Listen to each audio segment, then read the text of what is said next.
오늘 하나님께서 우리에게 주시는 말씀은 말라기 2장 1절에서 3절까지의 말씀입니다.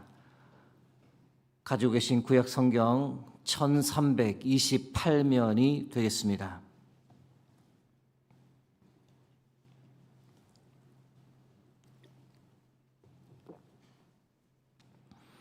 허락하신 말씀 한 목소리로 받들어 읽겠습니다. 너희 제사장들아, 이제 너희에게 이같이 명령하노라. 만군의 여호와가 이르노라. 너희가 만일 듣지 아니하며 마음에 두지 아니하여 내 이름을 영화롭게 하지 아니하면 내가 너희에게 저주를 내려 너희의 복을 저주하리라. 내가 이미 저주하였나니 이는 너희가 그것을 마음에 두지 아니하였음이라. 보라, 내가 너희의 자손을 꾸짖을 것이요 똥 곧 너희 절기의 희생의 똥을 너희 얼굴에 바를 것이라. 너희가 그것과 함께 제하여 버림을 당하리라. 아멘. 오늘은 축복의 비결이란 제하에 여러분과 말씀을 나누겠습니다. 말라기서는 총 6개의 논쟁으로 구성되어 있습니다. 첫 번째 논쟁은 1장 2절에서 5절까지의 말씀인데, 백성들이 하나님께 묻기를 주께서 어떻게 우리를 사랑하셨습니까? 라고 물었을 때 이 질문에 하나님은 내가 너희를 사랑하였노라 라고 답하셨습니다. 그래서 지난 과거 역사를 상기시켜 주셨고 이스라엘을 괴롭히는 에돔을 반드시 벌하겠다라고 하나님께서 약속하셨습니다. 제2 논쟁은 말라기 1장 6절에서 2장 9절까지에 기록되어 있습니다. 제2 논쟁에서는 하나님께서 먼저 제사장들에게 물으셨습니다. 나를 공경함이 어디 있느냐? 나를 두려워함이 어디 있느냐? 그러자 제사장들이 대답하기를 저희가 언제 주님을 멸시했습니까? 우리가 어떻게 주를 더럽게 했습니까? 그렇게 답했습니다. 제사장들의 답변에 관해 하나님께서 어떻게 조목조목 지적하셨습니까? 너희가 더러운 빵을 내게 주었고 흠 있는 희생 제물을 나에게 바치지 아니하였느냐? 너희의 제사를 내가 이제 더 이상 받지 않을 것이다. 촛대를 옮기겠다. 이방인 중에서 나의 이름이 오히려 높아지고 영광을 받을 것이다. 이렇게 말씀하신 것까지 우리가 보았습니다. 오늘은 이어 제2 논쟁 중에서 2장 1절에서 3절까지의 말씀을 보겠습니다. 말라기 2장 1절 말씀 다시 읽어드립니다. 너희 제사장들아, 이제 너희에게 이같이 명령하노라. 제2 논쟁은 직접적으로 이 제사장들을 향한 경고의 메시지이지만 넓게는 모든 백성들을 향해 하나님께서 주시는 메시지로 보아도 무방합니다. 왜냐하면 백성들 역시 제사장들과 동일하게 더러운 빵, 병든 것, 훔친 것을 바쳤는데 이 제사장이나 백성들이나 매 한 가지였기 때문입니다. 2장 2절 말씀 읽어드립니다. 만군의 여호와가 이르노라. 너희가 만일 듣지 아니하며 마음에 두지 아니하여 내 이름을 영화롭게 하지 아니하면 내가 너희에게 저주를 내려 너희의 복을 저주하리라. 내가 이미 저주하였나니 이는 너희가 그것을 마음에 두지 아니하였음이라. 2절 말씀 이렇게 읽고 있으니 어떤 생각이 드십니까? 좀 마음이 무거워지지 않습니까? 두려운 마음이 들지 않습니까? 흥미로운 점이 하나 있는데 그것은 하나님께서 저주를 이전에 이미 내렸다는 겁니다. 2절 하반부만 다시 보시면 내가 이미 저주하였나니 이는 너희가 그것을 마음에 두지 아니하였음이라. 감당할 수 없는 재앙을 이전에 제사장들이 겪었음에도 불구하고 그 재앙 지나고 나니 까마득하게 잊어버리고 똑같은 죄악을 반복해서 하나님께 범했던 겁니다. 우리의 연약함이 떠오르는 대목입니다.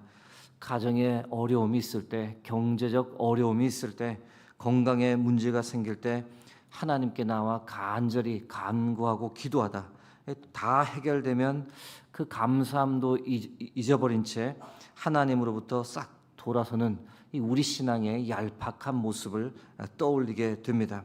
사랑하는 성도 여러분, 우리는 그러지 아니하고 하나님을 향해 늘 신실하기를 바랍니다.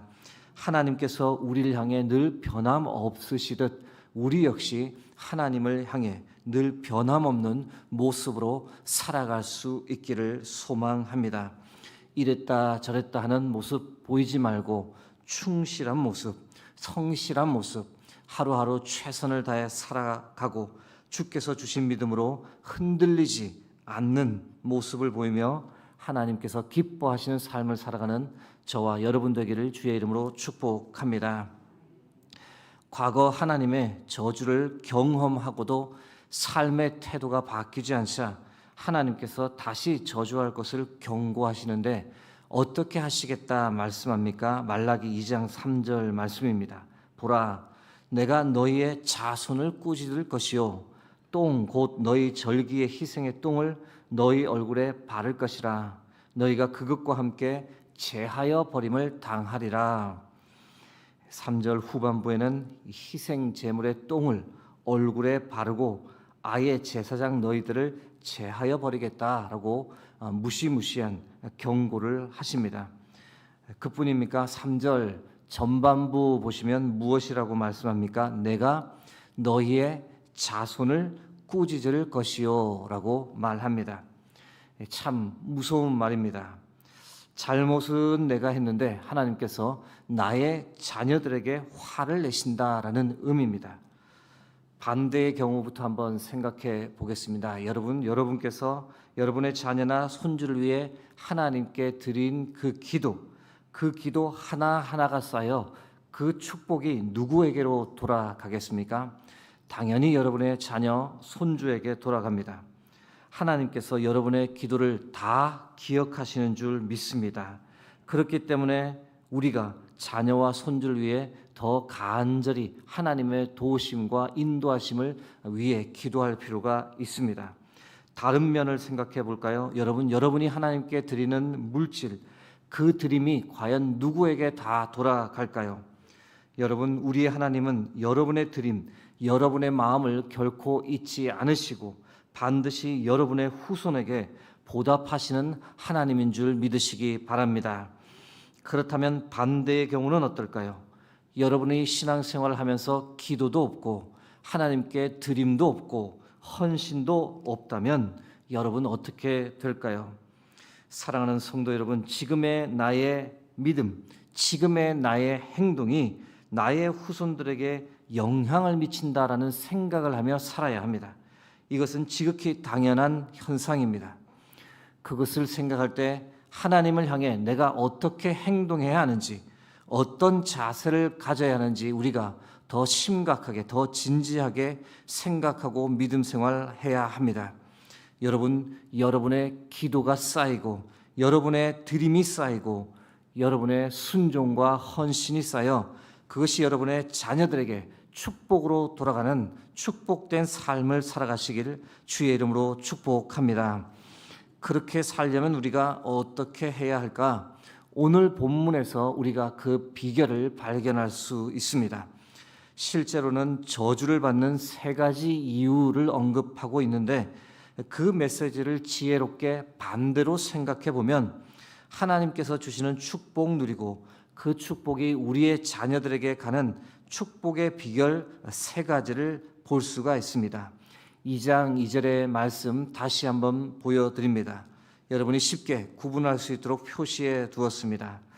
만군의 여호와가 이르노라, 너희가 만일 듣지 아니하며 마음에 두지 아니하여 내 이름을 영화롭게 하지 아니하면 내가 너희에게 저주를 내려 너희의 복을 저주하리라. 저주를 받는 3가지 이유가 무엇입니까? 첫 번째, 듣지 않는다라는 겁니다. 두 번째, 마음에 두지 않는다라는 것이고, 세 번째는 하나님의 이름을 영화롭게 하지 않는다는 겁니다. 이 3가지를 반대로 하면 그것이 축복의 비결이 됩니다. 반대로 생각하면 어떻겠습니까? 첫째, 잘 들으면 됩니다. 두 번째, 마음에 잘 새기면 됩니다. 그리고 마지막 셋째, 하나님의 이름을 영화롭게 하면 됩니다. 이 세 가지가 바로 하나님의 축복을 누리는 비결입니다. 하나씩 살펴보겠습니다. 첫 번째, 축복의 비결, 잘 들어야 합니다. 신명기 6장 4절 말씀입니다. 이스라엘아 들어라, 우리 하나님 여호와는 오직 유일한 여호와이시니. 잠언 4장 20절 말씀입니다. 내 아들아, 내 말에 주의하며 내가 말하는 것에 내 귀를 기울이라. 사랑하는 성도 여러분, 하나님께서는 언제나 우리의 말에 귀를 기울이시는 분입니다. 그런데 반대로 여러분 역시 하나님의 말씀에 귀를 잘 기울이고 계십니까? 혹시 하나님께 할 말만 하고 하나님 말씀하실 때는 듣지 않고 뒤로 싹 돌아서지는 않습니까? 여러분, 믿음은 들음에서 나듯이 하나님의 축복은 하나님의 말씀을 잘 듣는 것에서부터 출발합니다. 잘 들어야만 하나님의 뜻을 깨달을 수 있고, 하나님의 뜻을 잘 깨달아야만 하나님께서 주시고자 하는 축복을 누릴 수 있습니다. 그러므로 여러분, 듣는 것에 더 집중하시기 바랍니다. 하나님께서 하시고자 하는 말씀을 잘 듣는 것, 이것에 반드시 성공하는 인생이 되기를 소망합니다. 축복의 비결 두 번째는 마음에 잘 새겨야 합니다. 신명기 6장 6절 말씀입니다. 오늘 내가 내게 명하는 이 말씀을 너는 마음에 새기고, 마음에 새긴다는 것을 달리 표현하면 명심한다라는 겁니다. 여러분, 말씀을 듣긴 듣는데 마음에 새기지 않으면 그것은 헛것이 됩니다. 한 귀로 듣고 한 귀로 흘려보내어서는 결코 하나님의 축복을 누릴 수 없습니다. 잊어버리지 않도록 마음에 깊이 새겨두는 노력이 필요합니다. 그렇게 하려면 어떻게 해야 할까요? 갈수록 우리의 기억력이 희미해집니다. 그것을 극복하기 위해 자꾸 기록하고 반복해서 듣고 보는 습관을 길러야 합니다. 왜냐하면 그 방법 외에는 우리가 마음에 새길 수 있는 별다른 방법이 없기 때문입니다. 더불어 살면서 다른 잡다한 것에 마음을 뺏기지 않도록 삶을 더 단순하게 살아갈 필요가 있습니다. 축복의 비결 마지막 세 번째는 순종해야 합니다. 듣고 마음에 새긴 하나님의 말씀을 실천으로 옮겨 행해야 합니다. 신명기 28장 1절 말씀입니다. 내가 내 하나님 여호와의 말씀을 삼가 듣고 내가 오늘 내게 명령하는 그의 모든 명령을 지켜 행하면 내 하나님 여호와께서 너를 세계 모든 민족 위에 뛰어나게 하실 것이라. 사랑하는 여러분, 축복의 열쇠는 순종입니다. 지켜 행하는 겁니다. 그때 하나님의 이름이 영화롭게 되는 겁니다. 우리가 하나님의 말씀대로 세상에서 순종하며 행동할 때, 그때 하나님께서 우리의 순종과 행함을 보고 기뻐하시고 복 주시는 줄 믿습니다. 이제 말씀을 맺고자 합니다. 사랑하는 성도 여러분, 잘 들으시기 바랍니다. 하나님의 말씀을 늘 마음에 새기기 소망합니다. 그리고 새긴 말씀대로 순종하며 살아가기를 간구합니다. 그래서 하나님께서 우리에게 주시고자 하는 축복, 이 땅에서 마음껏 누리고 그 축복이 흘러 넘쳐서 또한 우리의 자녀들에게, 손주들에게, 후손들에게 넘쳐 흘러가는 것을 보는 하나님께서 베푸신 은혜에 감사하고 그 은혜를 자랑하는 저와 여러분 되길 주의 이름으로 축복합니다. 함께 기도하겠습니다. 살아계신 하나님, 오늘도 귀한 생명의 말씀을 우리에게 허락해 주심을 감사합니다. 하나님의 말씀을 사랑하고 하나님의 말씀에 귀 기울이는 인생 되게 하옵소서. 주님, 우리의 기억력이 점점 희미해져 가지만 하나님의 말씀을 늘 마음에 새기기 위한 노력을 우리가 멈추지 않게 하시고 우리 마음 가운데 새긴 그 말씀대로 순종하고 지켜 행하며 살아갈 수 있도록 인도하여 주옵소서. 그래서 하나님께서 나의 삶 가운데, 우리의 후손들의 삶 가운데 주시는 귀한 축복 바라보며 그것을 자랑하는 복된 인생 되게 하옵소서.